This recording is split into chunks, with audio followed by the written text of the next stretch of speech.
Good morning, ladies and gentlemen. This is Joe Underreiner with the Kalispell Chamber, and we're pleased to bring to you, as part of our fourth edition of this COVID webinar series, Senator Daines is with us today to answer your questions and present. We're pleased that he's able to sit on the President's task force for the reopening of the American economy. He's got a great perspective to add to us. And to provide that introduction, I'd like to bring to you Tom Ray with Weyerhaeuser, who serves as chairman of the board for the Kalispell Chamber, as well as the chair of our Government Affairs Committee. Tom, it's off to you. Senator Daines, I want to extend a warm welcome on behalf of our 725 Kalispell Chamber members. We're very interested in hearing what you have to say today, and we really appreciate you taking the time to reach out to us and have this dialogue. With that, I'm going to yield the floor to you. All right. Well, I think the number one phrase heard on Zoom meetings is you need to unmute your computer. So I did that. So I think we're off to a good start.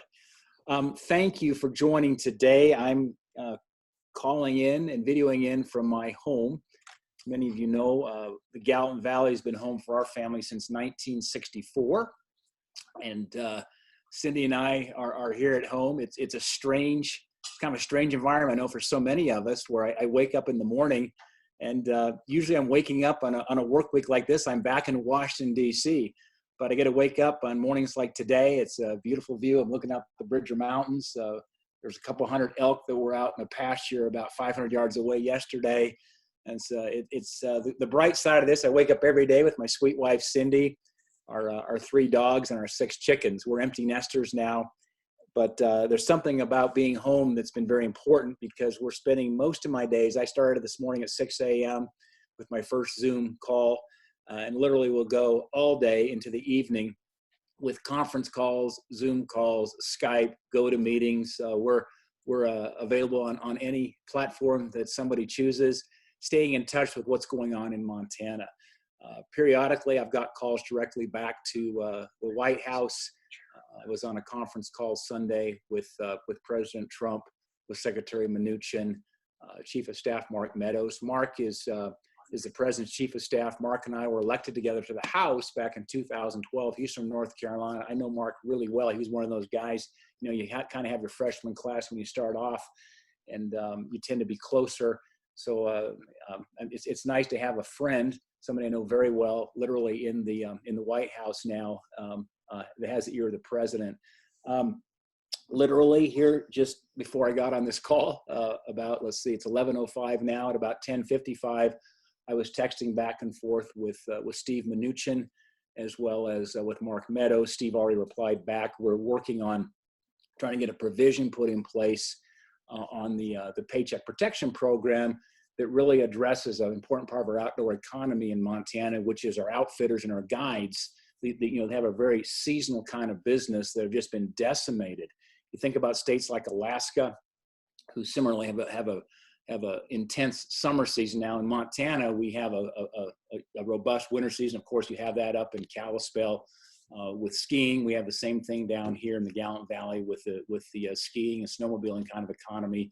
But in Alaska, it's pretty narrow in a summer economy.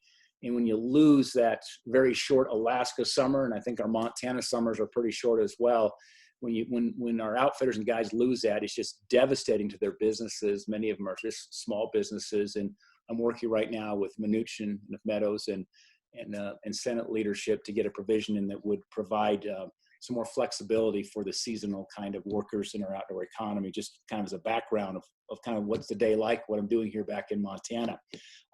Before I get into the topic of reopening the economy, just want to give a quick update. It's kind of the breaking news item from Washington, D.C. that just had in the last couple hours. We're working hard to replenish that Paycheck Protection Program. It's been incredibly successful. It got oversubscribed. We literally saw a demand that exceeded what we initially allocated when we passed that CARES package in the United States Senate back on March 25th.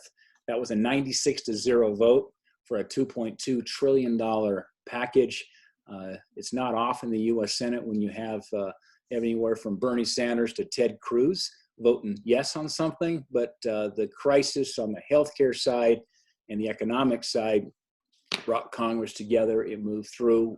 The House, of course, passed it, and the president signed it that Friday night. And I flew back to Montana, by the way, that Thursday morning after we passed it late Wednesday night. So on March 26th, I flew back to Montana, and it was a strange feeling.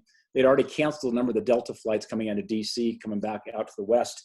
So I flew out of Dulles, the airport, about 30 minutes out of D.C. I flew into Salt Lake, and that last leg from Salt Lake to Bozeman, it was a beautiful Delta 737-800 aircraft, and there were 8 people on that plane. I got off the plane. I fly Delta every week back and forth to D.C., and I stopped at the gate there and talked to the Delta agents. The Bozeman airport was absolutely a ghost town, and the Delta agent said to me, he says, "Steve, this morning the 6 a.m. Delta flight had 1 person on it, and that was a Delta employee, so it was a non-rev passenger to begin with." So just kind of the sobering reality of what we're facing here, of how this economy just came to a grinding halt so rapidly. But looks like we've got agreement to pass this interim package, hopefully by unanimous consent, which means none of us have to go back and actually cast a vote. Leader McConnell will, and then Minority Leader Schumer will go through and talk to all their respective senators and make sure everybody's okay with it. And we can do that via unanimous consent versus having to actually show up and vote yay or nay. If there's somebody who objected to it, you literally they'd have to call everybody back to DC. We'd have to have an up or down vote. So hopefully we can get this through in a non-controversial fashion. It's been a bit of a fight to get this PPP program replenished, but the good news is what I'm hearing, it's and I'll just read the numbers. I just got them. It's a $460 billion funding package that we hope will pass today out of the Senate. That's $360 billion that will be in the PPP program. A $50 billion subset will be in that disaster relief, that EIDL that some of you have participated in. And then on the other side, there's $100 billion for healthcare, $75 billion for our hospitals, $25 billion for testing. That sums up to $460 billion that we hope to get through here in the course of the next 24 hours. Speaking of hospitals, and now turning the corner here to the reopening plan, I've been in contact with your hospital CEO there in Council Regional Medical Center, Craig Lambrecht. Craig and I have been texting each other, calling each other, staying in close contact, as I have with many of our healthcare heroes across Montana who are dealing with making sure they've got the capacity, the beds available for a worst case scenario, and then of course treating our COVID-19 patients. But I was struck by Craig's stats last week when they had to furlough 600 employees there at that hospital. Of course, in many cases across our communities, our hospitals are our largest single employer. 600 employees furloughed, 200 empty beds out of a 300-bed hospital, 100 beds occupied, just one COVID-19 patient. And I know that hospital is bleeding financially, and that's why, importantly, one of the first places that we want to open up in terms of this 3-phase approach that the president has laid out is to get our elective surgery started again. There's going to be a pent-up demand for that. Montanans need those elective surgeries. Some of those don't always sound very elective to me. I've heard stories from Montanans who are in early stage cancer treatments. And we had a woman who had a breast cancer and early stage, and they view that as being elective. So that's concerning. I'm glad to see that we're opening this up again. Looks like we're working with our hospitals. They've got a plan because we prepared for the worst. The worst, thankfully, hasn't happened. You realize about half of our counties across Montana, just shy of half of our counties, have 0 COVID-19 positive confirmed tests. If you add the counties that have 1 COVID-19 test, I think it's about a half dozen or so. So about 60+% of our counties across Montana have either 0 COVID-19 positive confirmed results or 1. And consequently, I think there should be some latitude around perhaps some counties may be a little slower in reopening. Other counties could go more quickly, depending on what the data and the science tells us. The president, which I'm pleased to say, does not want to be heavy-handed, federal, top-down driven.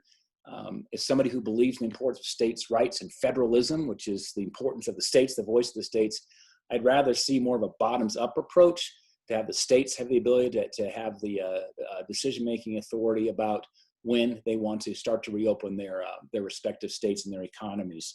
The data tells us after you've had 14 days of declines in your COVID-19 positive test results, which Montana has seen. I believe yesterday we had 0 positive COVID-19. That's the good news. The bad news is we have nearly 75,000 Montanans who are unemployed, have lost their jobs, of course, the last 4 weeks. And so we've got to keep both of those numbers in front of us, the 75,000 unemployed Montanans, as well as the COVID-19 cases, and realize that actually there's a healthcare challenge when you have 75,000 people unemployed, 22 million Americans. That increases drug use, alcohol use, domestic violence, depression, other mental illness concerns, and suicide rates. We had 2 young Air Force Academy cadets who were getting ready to graduate who took their lives about a month ago. I was on the phone with Secretary of the Air Force, Barbara Barrett.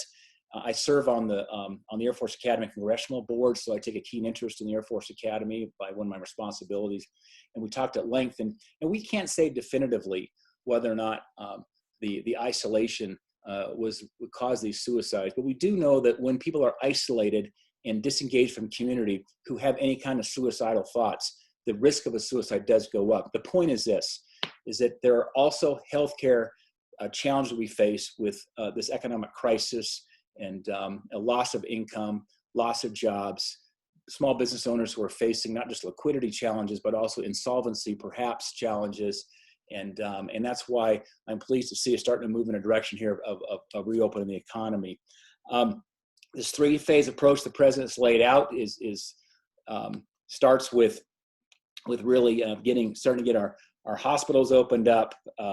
This is getting restaurants with proper social distancing guidelines in place, gyms, et cetera, with distancing in place. And then you get to phase 2, which gets to schools and parks and so forth. I chair the National Park Subcommittee, by the way, and I know Glacier Park's a big deal for Northwest Montana, as is Yellowstone Park for Southwest Montana. I was in contact with Secretary of Interior David Bernhardt closely. He is yielding to the direction that the local authorities are saying.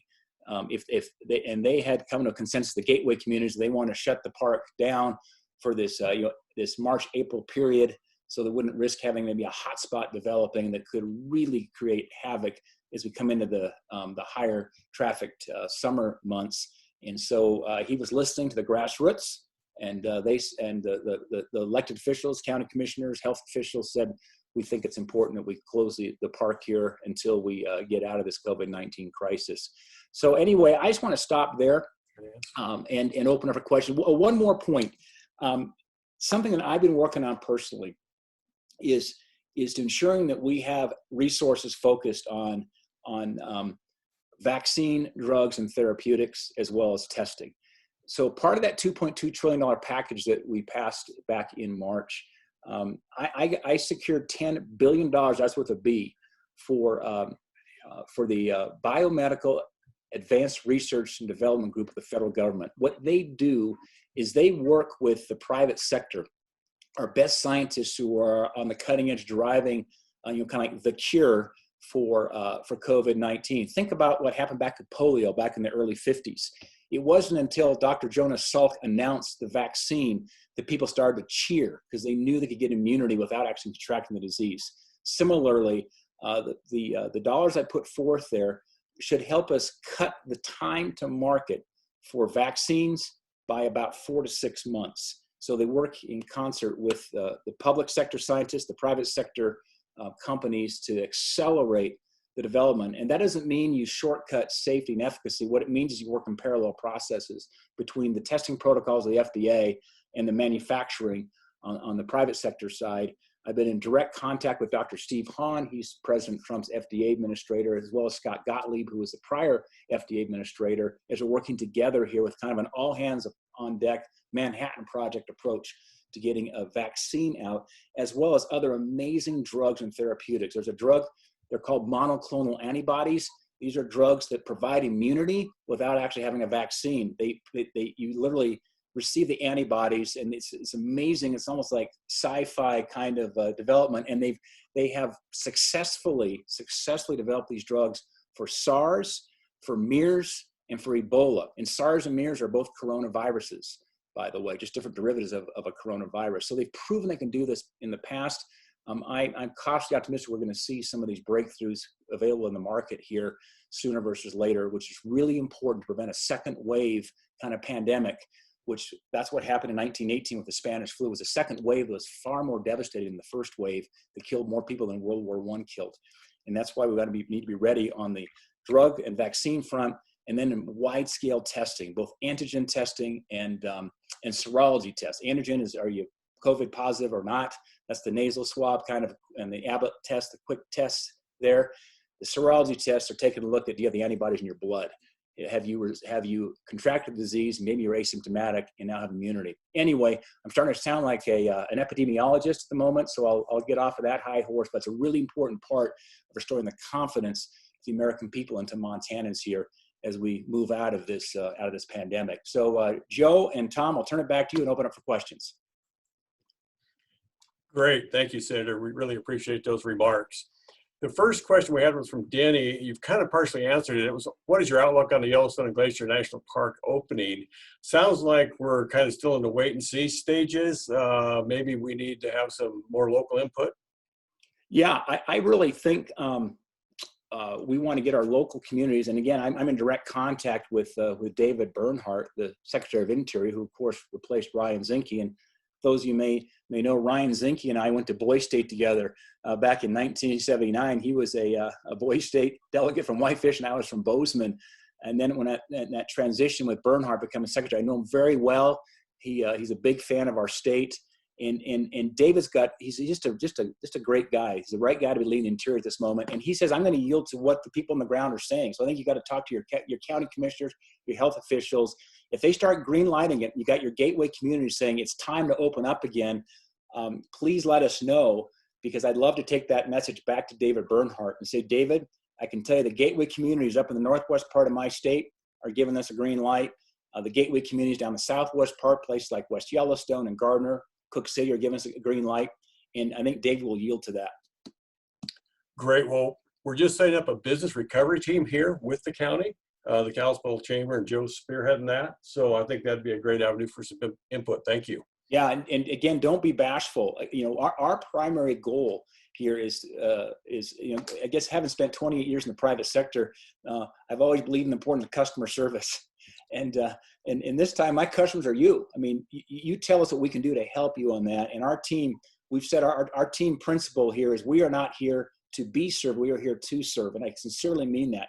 Just let us know how we can help you. And even if you need to get a call set up directly with David Bernhardt, let me know. Happy to facilitate that so you can have a direct conversation with him if need be. Okay, that's great advice. Thank you. Yeah. Second question is from Carol Buchanan. What about the other programs in the CARES Act besides PP? And then a comment here. The SBA is doing a poor job fixing the computer problems for the programs that supposedly administers. I'm thinking of EIDL. Yeah, the question, is it doing a poor job, you said, on it? The SBA is doing a poor job of fixing the computer programs. Yeah. Tell you what, that specific feedback, whenever you see something there you don't like, whether something's not working in a system, please just let us know immediately on that. And, Ron Catlett there is in my Kalispell office. Ron covers the Flathead area.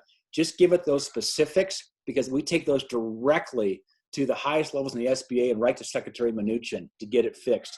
And I can tell you, we've been feeling a lot of the similar pain as moving fast on this. I told Secretary Mnuchin, I said, Steve, we need government to move at the speed of business, which rarely happens. and that bill was passed and signed into law on a Friday night, March 27th. By Friday morning, start of business East Coast time, that portal was open for PPP. Now it was a bit rocky, and to credit to our community bankers and credit unions and so forth. They got right on it and worked through the bugs with us. But I told Steve Mnuchin, I'd rather have it out fast and be a bit buggy than get it out slow, because we don't have time. When you look at small businesses, we're literally shutting their doors, laying off employees. As I told Steve Mnuchin, I said, Steve, this is not a stimulus package. this isn't even a rescue package. This is a CPR package for some businesses. In some cases, it was a rescue. In some cases, it wasn't even a matter of throwing a life preserver out. The business had already drowned. This was administering CPR to get immediate help here to bring them back to life. And so we've been working through these iterative fixes like a software release. And I'll in no way defend the bugs and everything. That's absolutely true. And when you see something that's not working right, let us know. We feed that back and want to get fixed. Great, thank you. You bet. Justin Lee has a question. How do we get protective supplies for our physical therapists? Also, would we physical therapists be able to get testing when it becomes more available and easier to administer? We'd like to protect our providers and help the fight. Yeah, could not agree more. And I think this as we're going forward, let me give you maybe an illustration I think kind of highlights what we're facing. If you and I were to get on an airplane and fly to Washington, D.C. tomorrow, and you want to have a meeting with the president, his task force, with Trump, with Pence, with Dr. Fauci, Dr. Birx, and you're going to go to the White House, you would go through a metal detector. That's always standard protocol. Always has been. If you go to a rally with a president, no matter whether it's Barack Obama or President Trump, you go through metal detectors. Why? It's to protect people, protect the president. You also have to go through 100% testing right now. If you have a meeting with President Trump, that's my point. Is that we have 100% testing in place right now to protect the president because of the threat. Similarly, I think we're going to need to have much more widespread testing to bring a sense of ease and confidence that we're ready to engage here like we used to engage. So I agree on the PPE part as well as the testing part. What I'd like to have any of your folks on the phone today is reach out to Ron Catlett. We have a PPE team that works on getting PPE here for Montana. I have a Montana person, Dan Stusik. He's in my Billings office. He works for statewide PPE issues, working with Rachel Green with my DC staff to make sure we've got the PPE and testing in the place that need to be provided. We also have the issue with first responders. So I think about physical therapists. I mean, they're physical therapists is another one of these healthcare heroes in the front lines on delivering healthcare. We have the same issue with our first responders, right? You think about police officers, you think about fire departments. They are having to go to accidents, and we've had people coming into Montana who are fleeing their urban areas and sometimes being COVID-19 carriers, and we're putting our first responders there at risk. So we've been battling to get PPE, for example, for first responders, which sometimes you don't think about that. You think about people in the hospitals, but what about those in the front lines here, bringing people to our healthcare facilities? So get us the information on that. We'll get to Ron, to Dan, to Rachel, and get you an answer back. Okay, great. So the governors, when they talk about reopening, talk about more testing. Where are we at with testing kits and filling that pipeline so we can reopen? Yeah, absolutely. There are currently a full court press going on two testing protocols. There's the antigen testing. There are 9 companies that the federal government is working on to ramp up capacity, all out manufacturing. There's more than 9 companies that do it, but they're working directly with nine companies on the antigen testing. That's the positive, negative COVID-19 kind of swab type, the Abbott lab kind of faster response. And then there's a serology testing. There's 5 companies they're currently working with. There's 30 companies that produce a serology test, by the way, that we know of already. They're working with 5 that have capacity to get literally millions of these tests available for the American people. Germany is doing something similar, by the way. Germany is doing, they're doing 50 to 100,000 tests a day on serology, because that just tells you if you're immune or not. There was a study that came out this morning, I think out of the Los Angeles area. They're finding out that there's likely a higher percentage of individuals who asymptomatically resolve the COVID-19 disease. So they contracted it, they showed no symptoms, and they have the antibodies in their system that says they're now immune. We need to know who all those individuals are. I mean, it'll be a volunteer basis, but if you're immune, that should be good news. It says you can return to work, return to school, and you don't have any danger of passing this on to somebody else. Thank you. Yeah. We're down to just a couple of minutes. I know you have an 11:30 call coming up, so we're going to just do one more question, and then we'll get you off on time. Are you trying to get 501c6 nonprofit member organizations included in the next round of the PPP? Yes. Okay. There we are. We're working the C6s, and we're going to see what the legislative text. If it's not in this current revision here, that's going to be in the 4.0. But the C6 is something I have heard repeatedly, and the good news is we're not alone here in Montana. A lot of C6s around the country are making the same push. That was a quick answer. Let's take one more question then. How's that? Well, that's great news. Thank you. The next question regards schools here in the state, and if you have any intel on what likely might happen for the remainder of the school year with our public schools here in the state. I don't have any intel. I think the governor and his team are point on that, and I think they're going to be looking at the data carefully. I know gosh, you think about all those seniors going to be graduating from our high schools, and our university. It's kind of it's a once. The universities, of course, is coming right around the corner. High schools maybe have a little more time there. The Air Force Academy, if you saw, they did their senior graduation. They had the Thunderbird fly over. The 6 birds came over the top. They all were social distance. If you saw them, they still threw their hats after the birds went over, but they didn't have a stadium full of people. But at least they did their very best to have a graduation ceremony for those very special men and women who completed the Air Force Academy. So I'll kind of wait and see where the governor goes here with that. I don't have any special intel. I'll defer here to the state of Montana on the school side. Well, thank you for your honesty there. And thank you for your time today. We appreciate your leadership in DC. Again, on behalf of our 725 members here in the Flathead area, the Council Chamber members, thank you very much. I'll turn it back to Joe. All right. And my special thanks to you, Senator Daines, for being on the line today. The great work you're doing to support business, especially Glacier National Park, and your work on that subcommittee and your work on the task force. So good luck to you. And again, thanks for the support of business. We'll be on again next week. Stay tuned for details of our presenter. And we're signing off. Thanks again, Senator Daines. We'll be with you on the next show. Take care. All right. Thank you, Joe. Your next life should be like a TV host or something. All right. All right. See ya. Thanks. Nice job. Thank you. Bye.